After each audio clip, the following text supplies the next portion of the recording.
அப்போஸ்தலர் 18ஆம் அதிகாரம். அதன் பின்பு பவுல் அத்தனை பட்டணத்தை விட்டு கொரிந்து பட்டணத்துக்கு வந்து, யூதர் எல்லாரும் ரோமபுரியை விட்டு போகும்படி கிலவுதியுராயன் கட்டளையிட்டபடியினாலே இத்தாலியாவில் இருந்து புதிதாய் வந்திருந்த பொந்து தேசத்தானாகிய ஆக்கில்லா என்னும் நாமமுள்ள ஒரு யூதனையும் அவன் மனைவியாகிய பிரிஸ்கில்லாளையும் அங்கே கண்டு அவர்களிடத்திற்கு போனான். அவர்கள் கூடாரம் பண்ணுகிற தொழிலாளிகளாயிருந்தார்கள்.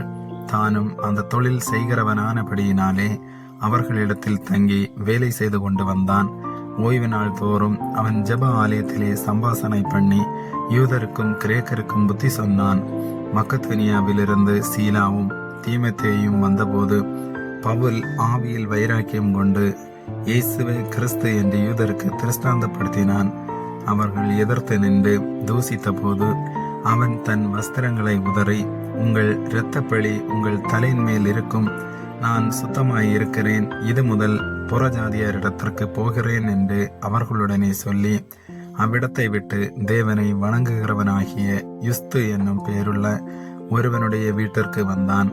அவன் வீடு ஜெப ஆலயத்திற்கு அடுத்ததாயிருந்தது. ஜெப ஆலய தலைவனாகிய கிறிஸ்து என்பவன் தன் வீட்டார் அனைவரோடும் கர்த்தரிடத்தில் விசுவாசமுள்ளவனானான். கொரிந்தியரில் அநேகரும் சுவிசேஷத்தை கேட்டு விசுவாசித்து ஞானஸ்நானம் பெற்றார்கள். ராத்திரியிலே கர்த்தர் பவுலுக்கு தரிசனமாகி, நீ பயப்படாமல் பேசு, மௌனமாயிராதே, நான் உன்னுடனே கூட இருக்கிறேன், உனக்கு தீங்கு செய்யும்படி ஒருவனும் உன்மேல் கை போடுவதில்லை, இந்த பட்டணத்தில் எனக்கு அநேக ஜனங்கள் உண்டு என்றார். அவன் 1 வருஷமும் 6 மாதமும் அங்கே தங்கி தேவ வசனத்தை அவர்களுக்குள்ளே உபதேசம் பண்ணி கொண்டு வந்தான். கல்லியோன் என்பவன் ஆகாயா நாட்டிற்கு அதிபதியான போது யூதர்கள் ஒருமனப்பட்டு பவுலுக்கு விரோதமாய் எழும்பி அவனை நியாயாசனத்திற்கு முன்பாக கொண்டு போய், இவன் வேத பிரமாணத்துக்கு விகற்பமாய் தேவனை சேவிக்கும்படி மனுஷருக்கு போதிக்கிறான் என்றார்கள். பவுல் பேசுவதற்கு எத்தனைப்படுகையில் கல்லியோன் யூதரை நோக்கி, யூதர்களே, இது ஒரு அநியாயமாய் அல்லது பொல்லாத நடக்கையாய் இருக்குமேயானால் நான் உங்களுக்கு பொறுமையாய் செவி கொடுப்பது நியாயமாயிருக்கும். இது சொற்களுக்கும் நாமங்களுக்கும் உங்கள் வேதத்துக்கும் அடுத்த தர்க்கமானபடியினாலே இப்படிப்பட்டவைகளை குறித்து விசாரணை செய்ய எனக்கு மனதில்லை, நீங்களே பார்த்து கொள்ளுங்கள் என்று சொல்லி அவர்களை நியாயாசனத்தில் நின்று துரத்திவிட்டான். அப்பொழுது கிரேக்கர் எல்லோரும் ஜெப ஆலய தலைவனாகிய சொஸ்தேனேயை பிடித்து நியாயாசனத்திற்கு முன்பாக அடித்தார்கள்.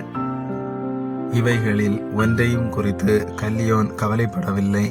பவுல் அநேக நாள் அங்கே தரித்திருந்த பின்பு சகோதரரிடத்தில் உத்தரவு பெற்றுக்கொண்டு தனக்கு ஒரு பிரார்த்தனை உண்டாயிருந்தபடியினால் கொங்கிரேயா பட்டணத்தில் தரைச்சவரம் பண்ணிக்கொண்டு சீரியா தேசத்துக்கு போக கப்பல் ஏறினான். பிரிஸ்கில்லாலும் ஆக்கில்லாவும் அவனுடனே கூட போனார்கள். அவன் எபேசு பட்டணத்துக்கு வந்தபோது அங்கே அவர்களை விட்டு நீங்கி ஜெப ஆலயத்தில் பிரவேசித்து யூதருடனே சம்பாசனை பண்ணினான். அவன் இன்னும் சில காலம் தங்களுடனே இருக்க வேண்டும் என்று அவர்கள் கேட்டுக்கொண்ட போது அவன் சம்மதியாமல், வருகிற பண்டிகையிலே எப்படியாயினும் எருசலேமில் இருக்க வேண்டும், தேவனுக்கு சித்தமானால் திரும்பி உங்களிடத்திற்கு வருவேன் என்று சொல்லி அவர்களிடத்தில் உத்தரவு பெற்றுக்கொண்டு கப்பல் ஏறி எபேசுவை விட்டு புறப்பட்டு செசரியா பட்டணத்துக்கு வந்து எருசலேமுக்கு போய் சபையை சந்தித்து அந்தியோகியாவுக்கு போனான். அங்கே சில காலம் சஞ்சரித்த பின்பு புறப்பட்டு கிரமமாய் கலாத்தியா நாட்டிலேயும் பிரிகியா நாட்டிலேயும் சுற்றி திரிந்து சீசர் எல்லோரையும் திடப்படுத்தினான். அப்பொழுது அலெக்சாந்திரியா பட்டணத்தில் பிறந்தவனும் சாதுரியவானும் வேதாகமங்களில் வல்லவனுமான அப்பல்லோ என்னும் பெயர் கொண்ட ஒரு யூதன் எபேசு பட்டணத்துக்கு வந்தான்.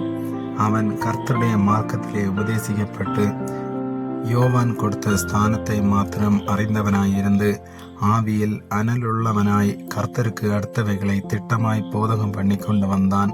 அவன் ஜெப ஆலயத்தில் தைரியமாய் பேசத் தொடங்கின போது ஆக்கில்லாவும் பிரிஸ்கில்லாலும் அவன் பேசுகிறதை கேட்டு அவனை சேர்த்து கொண்டு தேவனுடைய மார்க்கத்தை அதிக திட்டமாய் அவனுக்கு விவரித்து காண்பித்தார்கள். பின்பு அவன் ஆகாய நாட்டிற்கு போக வேண்டும் என்றிருக்கையில் சீசர்கள் அவனை ஏற்றுக்கொள்ளும்படி சகோதரர் அவர்களுக்கு எழுதினார்கள். அவன் அங்கே வந்த பின்பு வெளியரங்கமாக யூதர்களுடனே பலமாய் தர்க்கம் பண்ணி இயேசுவே கிறிஸ்து என்று வேத வாக்கியங்களை கொண்டு திருஸ்தாந்தப்படுத்தினபடியால் கிருபையினாலே விசுவாசிகளானவர்களுக்கு மிகவும் உதவியாய் இருந்தான். ஆமேன்.